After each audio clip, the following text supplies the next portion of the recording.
Mercy TV, पैगाम रहमत। सब्र 3 किस्म का होता है। नंबर 1, अल्लाह की इताअत करते हुए सब्र करना। मिसाल के तौर पर सख्त गर्मा में रमज़ान आ गया है, गर्मी की शिद्दत है, हम रोज़े से हैं, सब्र कर रहे हैं, ये अल्लाह की इताअत करते हुए सब्र कर रहे हैं।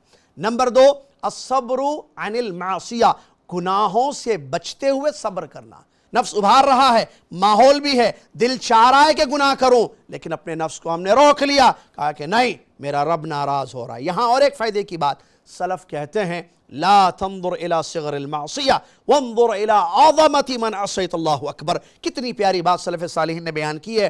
कहते हैं ये मत देखो कि गुनाह छोटा है, ये मत देखो कि गुनाह छोटा है, ये देखो कि कितने बड़े अजीम रब को तुम नाराज कर रहे हो। अल्लाहु अकबर।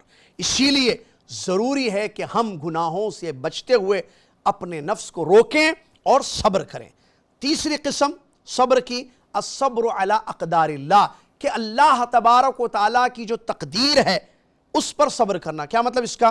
तकदीर में तकलीफ़ें लिखी हुई हैं, तकदीर में परेशानियां लिखी हुई हैं, लॉस है, खसारा है, बीमारी है, नुकसान है। दुनिया में होता है ना भाई, बीमार हो जाता है इंसान, परेशान हो जाता है, कभी पैसे फंस जाते हैं, कभी फलां की अजीज़ की मौत हो जाती है। तो ये जो तकलीफ़ें ज़िंदगी में आती रहती हैं, ये मुक़द्दर है ना, पहले से अल्लाह ने पहले ही लिखा है, पहले ही तकदीर बना दी है।